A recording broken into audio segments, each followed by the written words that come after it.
Patuloy ang pagpapaalala ng COMELEC sa mga kandidato ngayong midterm elections na tanggalin na ang mga illegal nilang poster na nagkalat sa poste at mga kalsada. Sa ngayon, 5 senatoriable na ang nakatakdang padalhan ng sulat para baklasin ang kanilang posters. Narito ang ulat ni Luisa Erispe. Sa kabila ng paalala ng Commission on Elections na tanggalin na ang mga illegal na posters na nagkalat sa poste at mga kalsada, may ilang pasaway pa rin na kandidato na hindi sumusunod dito. Katunayan, sabi ng COMELEC, may 5 senatorial candidates ang bibigyan nila ng notice o sulat para baklasin ang sarili nilang posters. Mga 5 po ang mga senatorial candidates na talaga namang consistently sa bawat rehiyon ay nakita namin na initially mga violators. Hindi sumunod sa patakaran sa laki, hindi sumunod sa patakaran sa kung saan dapat lang paskil at hindi sumunod sa patakaran natin na dapat environment friendly.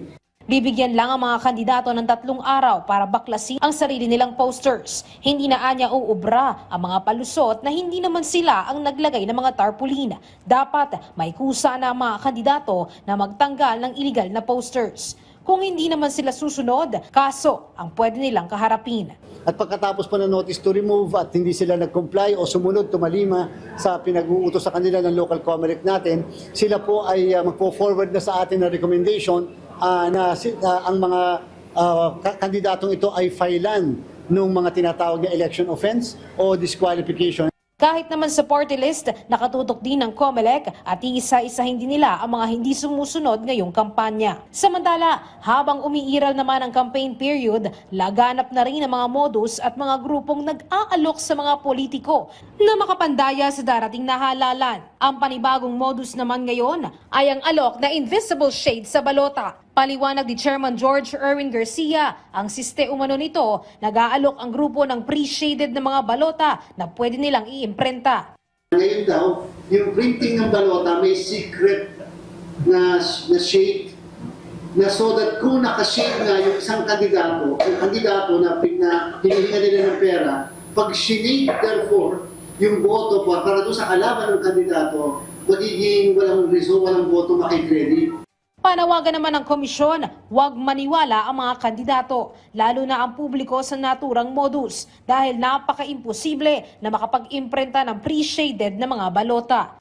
Impossible magawa ng paraan yung ating pong makina at yung sistema natin. Paliwanag pa ng ilang commissioners, malabo ito sa bagong mga makina na nirentahan ng COMELEC dahil bukod sa may screen na pwedeng i-review kung ano ang mga binilang na boto ng ACM, may security measures din ang mga balota. Kasi nakikita naman natin sa random manual audit, 99.9% ang accuracy ng ating machine. Ibig sabihin, yung binoto sa balota, siyang lumalabas doon sa makina natin. Meron kami tinatawag na hybridized system. So ibig kong sabihin nun, pagkatapos ho ng counting ng makina, yung aming 14-inch monitor o yung LCD, i-display po lahat ang mga balota, yung mga na-scan. So ibig sabihin yan, pwede hong kuna ng picture, kuna ng video, at yung mga watchers, even our citizens' arms, pwede hong mag-manual counting. Pinapatugis na naman ang COMELEC sa National Bureau of Investigation ang mga grupong nag-aalok nito nakalat umano ngayon sa NCR, Visayas at Mindanao. Pagtitiyak nila, walang makakasingit na anumang pandaraya sa darating na halalan.